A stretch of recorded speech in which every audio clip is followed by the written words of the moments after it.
నేను మీ doctor Aparna Vadlamudi consultant physician general medicine.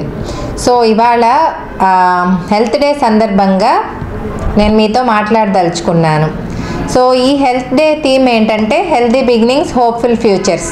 So మనం ఏంటంటే ఈ హెల్త్ డే సందర్భంగా జబ్బు వచ్చిన తర్వాత ట్రీట్మెంట్ తీసుకోవటం ఒకటైతే, జబ్బు రాకుండా మనం ఏం చేయాలనేది ఇవాళ మనం మాట్లాడుకుందాం. సో జబ్బు రాకుండా మనం ఉండాలి అంటే చేయాల్సినవి కొన్ని ఉంటాయి. రెగ్యులర్గా హెల్త్ చెకప్ చేయించుకోవటం, కనీసం సంవత్సరానికి ఒకసారి షుగర్ కానీ, బీపీ కానీ, థైరాయిడ్ కానీ, కొలెస్ట్రాల్ కానీ, విటమిన్ డి కానీ, B12 కానీ ఎలా ఉన్నాయని చూసుకోవటం. లేదు చిన్న చిన్న సిమ్టమ్స్, ఆకలి తగ్గటం కానీ, బరువు తగ్గటం కానీ, హుషారుగా లేకపోవటం కానీ, ఇట్లాంటివి ఉన్నప్పుడు వెంటనే ఏదో ఒక కారణం అని సరిపెట్టుకోకుండా డాక్టర్ దగ్గర చూయించుకోవటం వల్ల ఏదన్నా జబ్బు లోపల ఉన్నట్లయితే ఎర్లీగా తెలుస్తుంది, దానికి ట్రీట్మెంట్ తీసుకునే అవకాశం ఉంటుంది. తర్వాత జీవనశైలిలో మార్పులు చేసుకోవటం. ఒకప్పుడుతో పోలిస్తే ఇప్పుడు షుగరు, బీపీ, కొలెస్ట్రాల్ అనేవి చిన్న వయసు వారిలో కూడా వస్తున్నాయి. 30 సంవత్సరాల నుంచే మొదలవుతున్నాయి. ఒకప్పుడు 50 నుండి 60 సంవత్సరాల మధ్యలో ఉండేవి. ఈ చిన్న వయసులోనే ఈ జబ్బులన్నీ రావటానికి కారణాలు ఏవైతే ఉన్నాయో అవి వీలైనంత వరకు డైలీ రొటీన్లో లేకుండా చూసుకోవటం. అందరికీ అన్నీ తెలిసిన విషయాలే, కానీ ఈ హెల్త్ డే సందర్భంగా నేను మళ్ళీ ఒకసారి క్లుప్తంగా చెప్పదలుచుకున్నాను.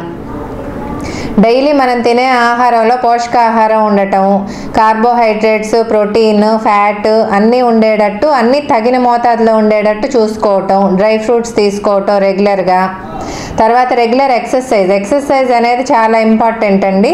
వీలైనంత వరకు డైలీ ప్రతి వయసు వారు 30 నుంచి 45 నిమిషాలు వారంలో కనీసం 5 రోజులు any form of exercise, walking కానీ, స్విమ్మింగ్ కానీ, జిమ్ కానీ, యోగా కానీ ఏదో ఒక ఎక్సర్సైజ్ అనేది డైలీ లైఫ్లో ఉండేటట్టు చూసుకోవాలి.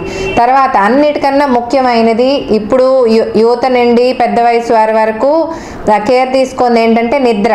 ఒకప్పుడు 12 గంటలు కనీసం నిద్రపోయేవాళ్ళు.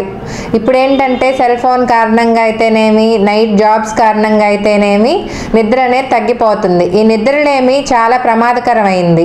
ఈ నిద్రలేమి వల్ల తొందరగా షుగర్, బీపీ అటాక్ అయ్యే అవకాశం ఉంటుంది. హృద్రోగులకి గుండెపోటు వచ్చే ప్రభావం ఎక్కువ ఉంటుంది. సో కనీసం ప్రతి ఒక్కరికి 6 నుంచి 8 గంటల మధ్యలో నిద్ర అనేది బాడీకి అవసరం. తర్వాత 4వది స్ట్రెస్ మేనేజ్మెంట్, అంటే ఆలోచన. ఇప్పుడు ప్రస్తుతం ఒకప్పుడు ఏంటంటే స్ట్రెస్ అనేది తక్కువ ఉండేది. ఇప్పుడు జాబ్ స్ట్రెస్ అయితే ఏంటి, ఫ్యామిలీ స్ట్రెస్ అయితే ఏంటి, ఎక్కువ విషయాలు తెలుసుకోవటం, న్యూస్ పేపర్ కానీ, టీవీ కానీ, మొబైల్లో కానీ అనవసరమైన విషయాలు అన్నీ తెలుసుకోవటం వల్ల కూడా తెలియని ఆందోళన అనేది ఎక్కువ అవుతుంది. సో స్ట్రెస్ మేనేజ్మెంట్, ఆలోచనను తగ్గించుకోవటం, ఎమోషన్స్ నియంత్రించుకోవటం అనేది కూడా ఈ దీర్ఘకాలిక జబ్బులు దూరం పెట్టడానికి చాలా అవసరం. సో ఆహారం, ఎక్సర్సైజ్, నిద్ర, స్ట్రెస్ మేనేజ్మెంట్, వీలైనంత వరకు జబ్బుల్ని ఎర్లీగా కనుక్కోవటం వల్ల చాలా వరకు జబ్బుల్ని మనం రాకుండానే నియంత్రించవచ్చు. వచ్చిన తర్వాత వీలైనంత త్వరగా కనిపెట్టి తక్కువ మందులతో ఎక్కువ బెనిఫిట్ వచ్చేలాగా మనం చేయగలుగుతాం. సో మా హాస్పిటల్ గురించి చెప్పాలి అంటే, నేను డాక్టర్ గారు ఇద్దరు ఎండి జనరల్ మెడిసిన్ అండి. అన్ని మందులతో నయమయ్యే అన్ని రకాల జబ్బులు చూస్తాము. మా ఇద్దరితో పాటు పిల్లల డాక్టర్ ఉన్నారు, ఊపిరితిత్తుల స్పెషలిస్ట్ ఉన్నారు, జనరల్ సర్జన్ ఉన్నారు.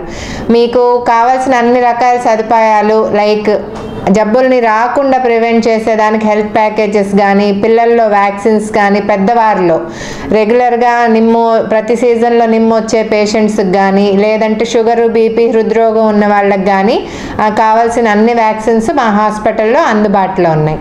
Thank you.